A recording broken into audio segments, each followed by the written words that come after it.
먹읍시다.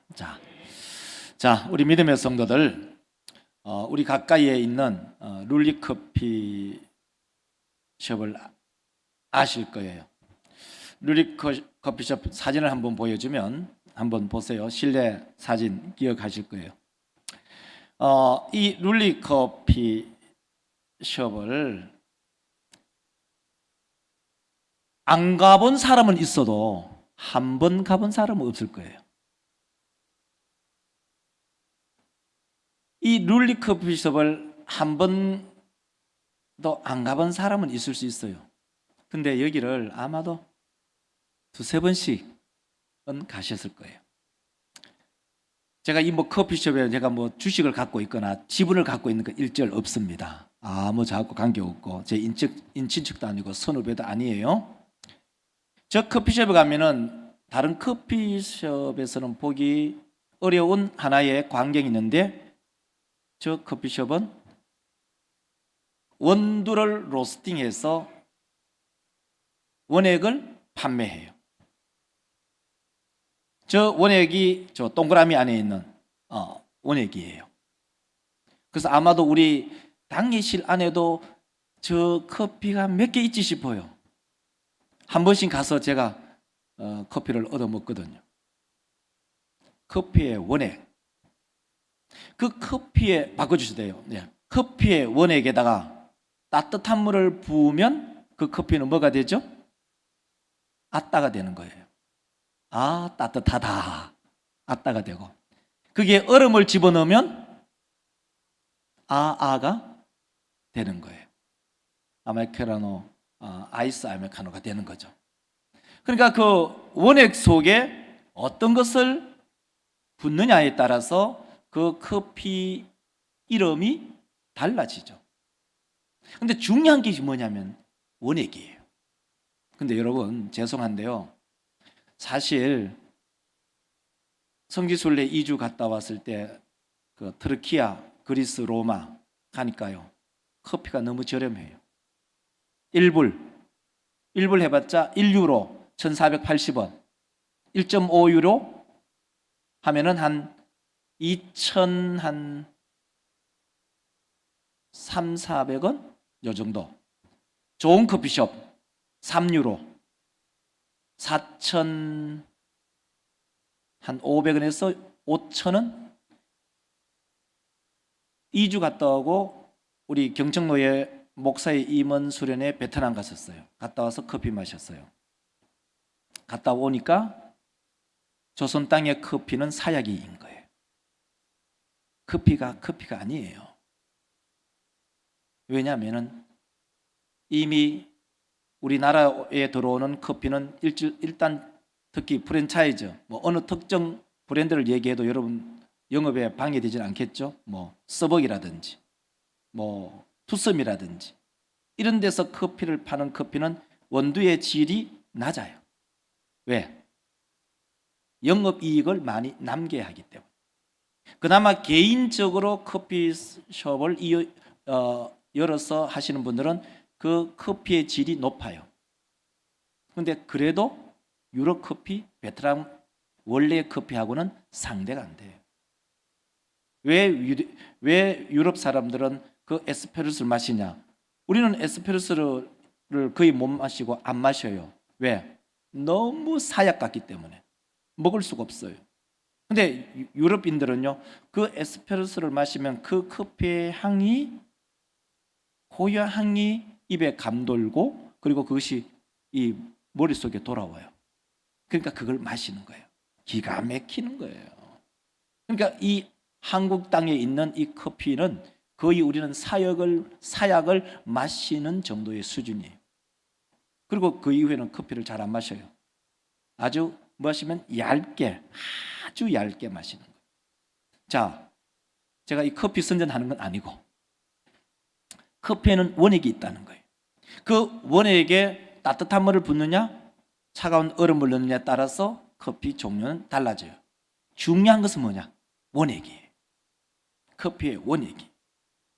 자, 그러면요, 우리 사람 믿음의 성도들, 오늘 본문 말씀은 사도 바울이 1차 전도 여행을 하면서 이 비시디아 안디옥에서 설교를 합니다. 비시디아 안디옥까지 온 그 거리를 우리가 함께 기억해 보면은 이미 생각이 들어지죠. 자, 수리아 안디옥에서 시작해서 실루기아로 내려와요. 항구 도시로. 항구 도시에서 내려와서 배를 타고 이제 키프로 다시 말해서 기띔 또 구브로로 내려와요. 이제 내려오죠. 자, 내려오잖아요. 그게 첫 번째 도달한 것이 살라미였어요. 살라미라는 항구에서 도착해서 육로로 걸어와서 바브라는 항구에서 다시 위로 올라가죠. 올라가는 게 어디냐? 버가예요. 버가가 어디죠? 누가 도망가 버렸잖아요. 누가 도망갔죠? 마가 요한이. 버리고 가버린 곳이 버가였어요. 그리고 다시 올라가서 오늘 본문이 어디냐면 비시디아 안디옥. 그러니까 성경상에 안디옥이 두 개가 나오니까 이 안디옥의 명칭을 구별해 놓은 거예요. 이 이스라엘 땅 위에 있는 첫 번째 출발지, 지금 지도상으로는 안디옥이라고 명명하는 것을 우리는 수리아 안디옥이라고 얘기하고, 그리고 동그라미가 쳐져 있는 비시디아 안디옥도 여기는 원래 안디옥인데 우리가 성경에 두 개의 지명이 있으니까 이것을 구별한 거예요. 그래서 비시디아 안디옥이다. 오늘 본문이 어디냐? 바로 이 비시디아 안디옥에서 회당에서 설교한 내용이에요. 물론 나중에 보면은 지도를 한번 잠깐 보여주면은 이 비시디아 안디옥에서 이고니온, 이고니온에서 루스드라, 루스드라에서 데베, 데베에서 다시 거꾸로 루스드라, 이고니온, 비시디아 안디옥, 버가 다시 이쪽으로 아달레야로 갔다가 다시 안디옥으로 오는 길이에요. 이게 1차 전도 여행의 경로죠. 자, 어쨌든 간에 오늘은 이 비시디아 안디옥에서 설교를 합니다. 그래서 오늘 본문 말씀 바로 직전을 읽어보면 바로 14절이죠. 14절을 한번 읽어보도록 하겠습니다. 그들은 버가에서 더 나아가 이르러. 자, 버가에서 누가 갔다고요? 마가 요한. 한번 따라합시다. 마가 요한. 마가 요한은 이 산맥을 넘는 것이 부담스러울 수 있었어요. 그리고 그 육로로 계속적으로 걸어간다는 것이 얼마나 고단한 일인지, 갖다나 배 타고 왔기 때문에 얼마나 이 마가가 또 예루살렘 사람이기 때문에 배 멀미를 얼마나 했을지도 모릅니다. 우리 말하면 시급한 거예요. 아, 선교여행 따라오면은 그래도 괜찮을 줄 알았는데 막상 따라와서 현장을 부딪혀 보니까 시급한 거예요. 도저히 못 가겠다. 그래서 이 버가에서 이 선교팀을 버리고 자기는 다시 자기의 집 있는 예루살렘으로 복귀해버린 거예요. 이게 마가 요한이었다고요. 근데 사도 바울은 얼마나 상심이 되겠어요. 같이 갔던 이 동역자가 한 사람은 힘들다고 아니면 다른 이유 때문에 버리고 가버리는데 그 마음이 얼마나 상심이 되겠어요? 그런데도 이 사도 바울과 이 바나바는 이 산맥을 넘어서 이 비시디아 안디옥까지 갑니다. 안디옥에 가니까 거기에 뭐가 있느냐? 바로 회당이 있어요. 회당이 있다는 말은 무슨 말이냐면 그게 유대인들이 살고 있다는 거죠. 유대인들은 온 천지에 다 살고 있어요. 어디 가도 막 잡초처럼 얼마나 잘 사는지, 아마도 한국 사람도 잡초처럼 정말 잘 살고 열심히 살고 성실하게 사는 민족의 근성이 우리 가운데 있어요. 우리 믿음의 성도들. 이제 사도 바울은 이 회당에 들어가서 거기서 설교를 합니다. 설교를 하는데 회당장이 하는 말이, 회당장이 이 본문을 읽고 난 다음에 자, 누구한가 연설할 사람이 있냐, 설교할 사람이 있냐 했을 때 사도 바울이 손을 들고 나가서 설교하는 본문이 오늘 전체의 본문입니다. 그래서 본문이 기는데 이걸 자를 수가 없었어요. 그래서 본문을 쫙 길게 한 거예요. 자, 그래서 우리가 한번 본문을 보면요, 오늘 이 본문 속에는 다른 게 하나도 없어요. 자, 쉽게 말하면 오늘 설교의 제목이 뭐냐 이거예요. 설교의 제목을 보여주면, 아까 보여줬나요? 안 보여줬죠? 자, 한번 따라합시다. 원액 설교. 자, 이 말은 무슨 말이냐면 이 설교에 아무것도 첨가하지 않았어요. 설교, 현대 설교학에 있어서는요, 때로는 거기에는 예화도 써야 돼요. 때로는 거기에는 간증도 해야 돼요. 때로는 찬송도 해야 돼요. 그리고 성도들에게 건면하기를 성도 여러분들 교회에 출석 잘 하십시오. 이런 설교도 할 수 있어요. 또 헌금생활 잘 하십시오. 때로는 성도와 성도 서로 사랑하십시오. 성도의 교제를 얘기할 수도 있어요. 근데 사도 바울의 설교는요, 그런 것 전부 없어요. 아무것도 없어요. 사도 바울의 설교는 월핵 설교. 거기에 뭐 찬물을 넣거나 거기에 따뜻한 물을 넣거나 거기에 얼음을 넣거나 뭐 토핑을 세우거나 우유를 넣거나 일절 없어요. 오로지 원액 설교를 했다는 거예요. 우리 사람 믿음의 성도, 이제 첫 번째로 이제 나왔어요. 자, 한번 읽어봅시다. 첫 번째, 여러분, 내가 첫 번째, 여러분 읽으십시오. 첫 번째, 원액 설교입니다. 이미 말씀드렸듯이 사도 바울은 이 설교에 있어서 어떠한 첨가물도 더하지 않아요. 사도 바울과 바나바가 안식일이 되어서 회당을 찾아갔을 때 그게 해당장이 있었고, 그 해당장이 성경을 읽고 설교할 사람을 찾았는데 사도 바울이 손을 들고 나가서 설교를 합니다. 오늘 본 말씀 15절을 한번 읽어볼까요? 자, 15절 읽어봅시다. 율법과 선지자의 글을 읽은 후에 회당장들이 사람을 보내어 물어 이르되 하니. 자, 율법과 선지자, 그러니까 회당 안식일에는 유대인들이 읽는 성경 읽는 커리큘럼이 있어요. 여기 보세요. 율법과 선지자의 글.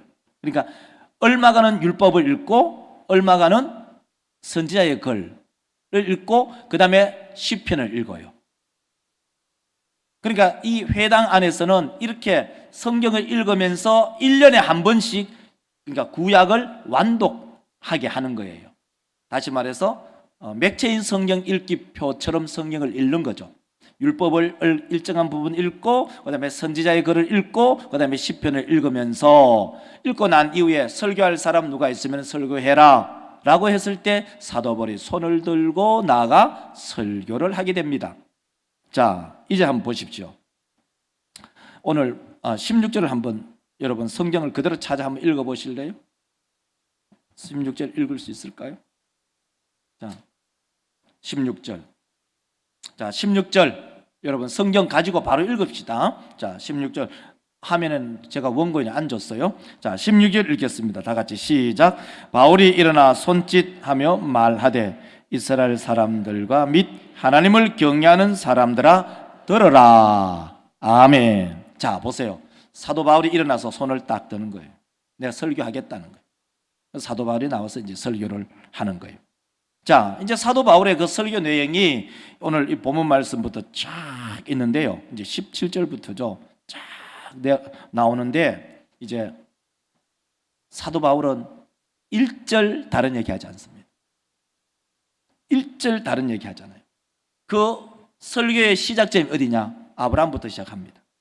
하나님께서 아브라함을 부르시고 우리 조상 이삭 낳게 하시고 이삭의 아들 야곱 부르시고 야곱의 12아들 낳게 하시고 12아들이 애굽으로 갔다가 애굽에서 오랫동안 종살이하고 다시 출애굽해서 그리고 사무엘 시대를 맞이하고 그리고 하나님께서 사울을 왕으로 세우시고 그리고 사울을 패하고 난 이후에 다윗을 세우시면서 하나님의 마음에 합한 자라고 말씀하셨다. 그 다윗의 후손으로 누가 왔느냐? 바로 예수 그리스도가 이 땅에 왔다. 이 얘기를 하는 거예요. 그래서 오늘 본 말씀 17절에 한번 읽어볼까요? 17절 읽겠습니다. 자, 보세요. 이 이스라엘 백성의 하나님이 애굽 땅에서 나그네인 그 백성을 높여 큰 권능으로 인도하여 내셨다. 하나님께서 이스라엘 백성들을 구원해 내셨다라고 말합니다. 그러니까 그 앞에 아브라함 이야기하고 그 다음에 이삭 얘기하고 야곱 얘기하고 그 다음에 애굽의 출애굽 12아들 얘기하고 그 다음에 이스라엘 백성들이 가나안 땅에 애굽 땅에서 종살이 이야기하고 그들이 나온 이야기를 하고 그리고 그 이후에 사사시대, 그 다음에 그 사사시대 다음에는 사무엘 다음에는 사울을 세우고, 사울 다음에는 다윗을 세우고, 그 다윗의 후손에서 누가 나느냐? 예수 그리스도가 난다, 이 얘기를 합니다. 그래서 23절을 웅청 띄어서 읽으면 이렇게 말하죠. 한번 보세요. 하나님이 약속하신 대로 이스라엘을 위하여 구주를 세우셨으니, 자, 이 얘기를 하고 싶은 거예요. 사도 바울이 설교를 할 때 이 아브라함부터 시작해서 아브라함, 이삭, 야곱 12명의 아들, 가나안 땅에서 애굽 땅에서 종살이하고 출애굽을 하고, 사사시대, 사무엘시대, 그 다음에 사울시대, 다윗시대, 다윗의 후손으로 누가 나타났냐? 바로 우리의 구주 예수, 바로 예수 그리스도다. 근데 이 23절을 읽으면 하나님이 약속하신 대로 이 사람의 후손, 이 사람이 누굴까요? 이 사람은 다윗이에요. 다윗의 후손에서 이스라엘을 위해서 구주를 세우셨다, 구주를 보내주셨다, 이 말을 하는 겁니다. 자, 이제 구주를 보내셨는데 우리가 어떻게 했느냐? 그 구주를 십자가에 못 박히게 죽게 했다는 거예요. 그래서 28절에 이렇게 우리 가운데 들려줍니다. 함께 보십시오. 죽일 죄를 하나도 찾지 못하였으나 하였으니, 빌라도에게 죽여달라고 그렇게 아우성을 쳐서 다윗의 자손인 예수를 너희들이 죽였다는 겁니다. 죽일 제목이 없는데도 불구하고 빌라도에게 죽여달라고 해서 예수를 죽였다는 것입니다. 이것이 사도 바울의 설교의 핵심입니다.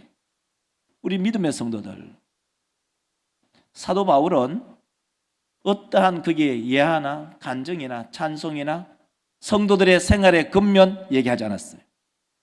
오로지 복음의 원행만을 얘기했어요. 우리 모든 믿음의 권속들, 이 교회는 근본적으로 복음의 원액이 철철 흘러 넘쳐야 되는 곳입니다. 거기에 우리 성도들 주일 성수하세요, 11조 하세요, 전도하세요, 성도와 교제를 나누세요. 그것은 어떻게 보면 복음의 원액에서 살짝 벗어난 거예요. 이것은 성도의 건전한 건덕을 얘기하는 것이지만은, 우리가 정말 중요하게 생각해야 할 것은 교회는 복음의 원액이 흘러 넘쳐야 합니다. 그것이 뭐냐? 예수 그리스도의 죽으심과 그의 부활. 한번 따라합시다. 복음의 원액은 예수 그리스도의 죽으심과 그의 부활입니다. 이거예요. 이게 없는 교회 생활은 다른 말로 하면 종교 생활이에요.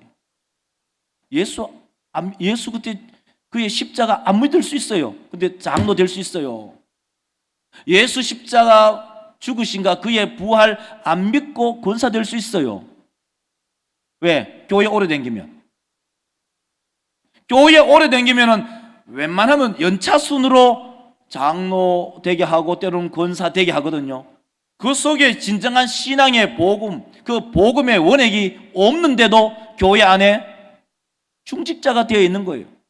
그러니까 교회 안에 중직자가, 그런 사람들이 많이 되어 있으면 있을수록 그 교회는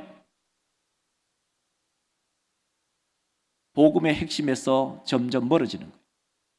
그러니까 복음의 핵심이, 복음의 그 원액이 없기 때문에 어떤 일이 났느냐? 기도할 필요도 없잖아요. 복음의 원액이 없는데 감사 생활을 하지 않는다고요. 그게 헌금하겠어요? 섬기겠어요? 내 기분 좋으면 섬기다가 내 기분 안 좋다, 복음의 원액이 없는데, 예수 그리스도의 죽으심과 그의 십자가와 그의 부활이 없는데 기분 내킨 대로 하는 거예요.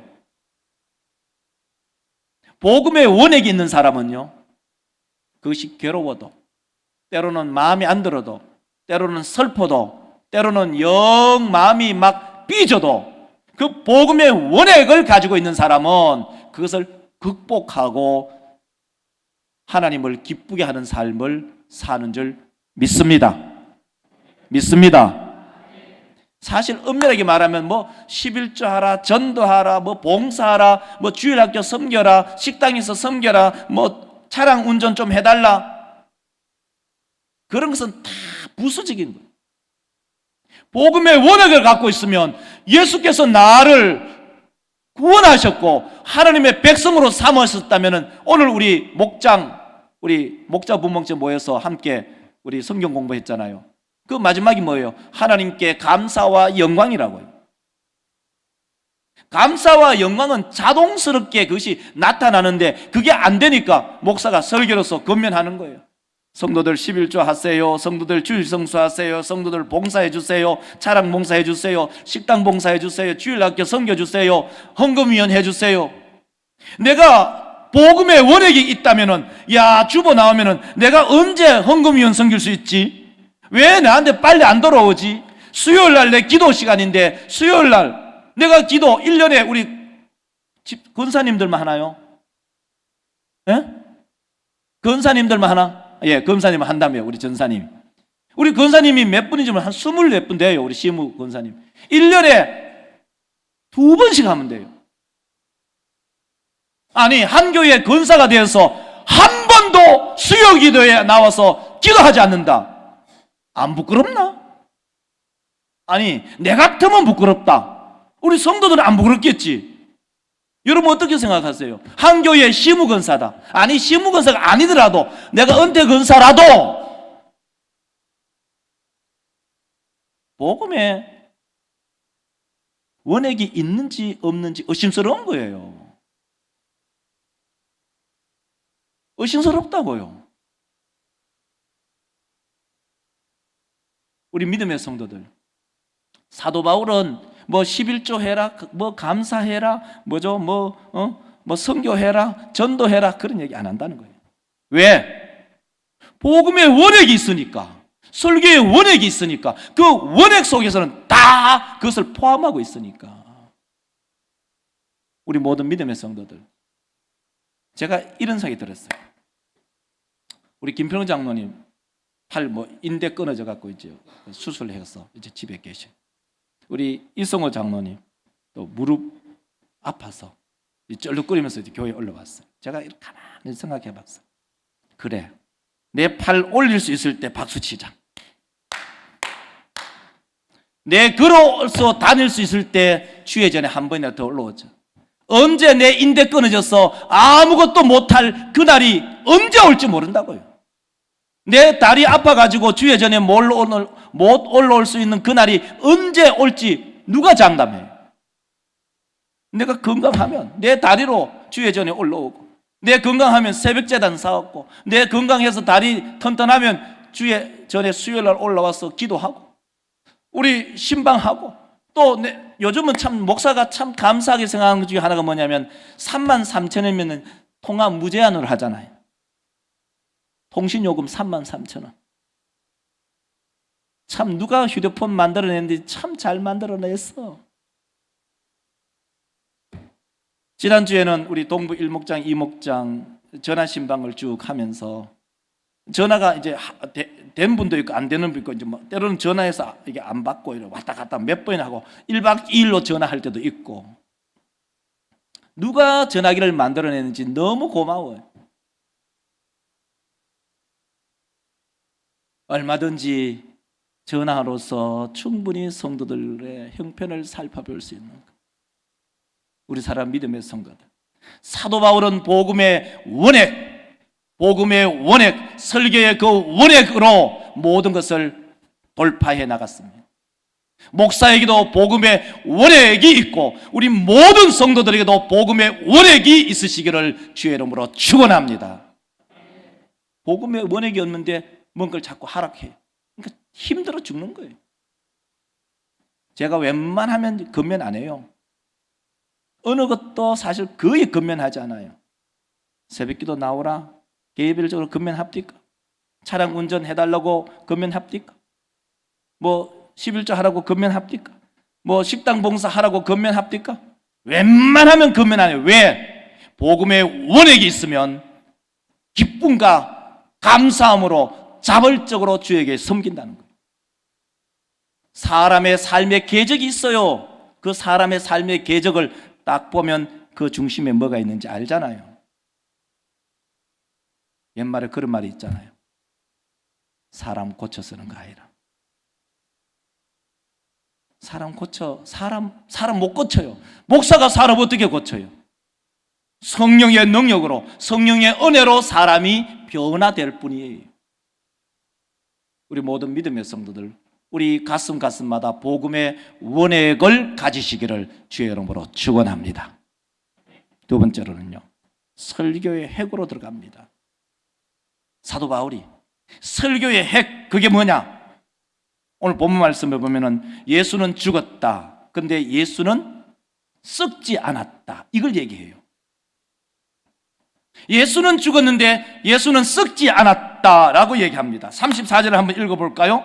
또 보세요. 또 하나님께서 죽은 자 가운데서 그를 일으키사 가르쳐 이르시되 내가 다윗의 거룩하고 미쁜 은사를 너에게 주리라 하셨으며, 이 말은 무슨 말이요? 내가 다윗의 거룩한 은사, 예언의 은사가 있었어요. 다윗이 예언합니다. 다윗이 단순한 킹? 예, 맞아요. 근데 하나님께서는 다윗을 예언자로 세우셨어요. 그럼 뭘 예언했느냐 이거예요. 35절, 36절, 37절을 한번 쫙 읽어보면 핵심적인 것이 있어요. 35절부터 읽겠습니다. 또 다른 시편에 일렀으되 주의 거룩한 자로 하시리라 하셨느니라. 36절, 다윗은 당시 하나님의 뜻을 따라 섬기다가 잠들어 그 조상들과 함께. 37절, 하나님께서 살리시는 인원. 이게 뭔 말이냐 여러분, 짧은 시간에 얼렁 머릿속에 안 들어져. 무슨 말이냐면 간단해요. 다윗은 그런 위대한 왕이고 예언자지만 썩었다는 거예요. 죽어서 시체 냄새 풀풀 나는 썩어 문드러졌다. 그러나 주의 거룩한 자는 하나님이 살리셨다. 그 결론이 뭐냐? 썩지 않는 자다. 표로 보여줄게요. 이 얘기를 하고 있는 거예요. 35절, 주의 거룩한 자는 썩음을 당치 않았다. 자, 36절, 다윗은 어떻게 되냐? 묻혀서 썩었다. 37절, 주의 거룩한 자는 누구냐? 하나님이 살리신 인데 그 하나님이 살리신 이가 누구냐? 바로 썩음을 당하지 않는 자다. 이걸 비교 대조하는 거예요. 이게 뭐냐? 설교의 핵심이에요. 설교의 핵심. 우리 믿음의 성도들, 우리의 인생은 다 썩어 문드러집니다. 우리의 육체는 점점 쇠하고 우리의 육체는 점점 닳아 없어집니다. 그러나 그리스도께서는 십자가에 죽으셨고 3일 만에 부활하신 이 설교의 원액을 우리 가운데 그대로 전달합니다. 이 설교의 원액을, 복음의 원액을 믿음의 손을 내밀어 받아 들으시기를 주의 이름으로 축원합니다. 이제 결론에 도달합니다. 이 사도 바울의 결론, 설교의 결론이 뭐냐? 그러므로 이 썩지 않은 이로 통해서 우리가 무엇을 얻었냐? 두 가지입니다. 하나는 구원, 하나는 의로움. 성경대로 하겠습니다. 오늘 본 말씀 38절을 읽어보면 이렇게 말합니다. 그러므로 형제들아 너희가 알 것은 너희에게 전하는 이것이며. 이 사람이 누굴까요? 이 사람은 바로 앞으로 가세요. 이 사람은 앞으로 가세요. 그렇죠? 이 사람은 누구냐? 누구죠? 이 사람이 누구예요? 예수 그리스도죠. 예수 그리스도를 힘입어 뭘 했느냐?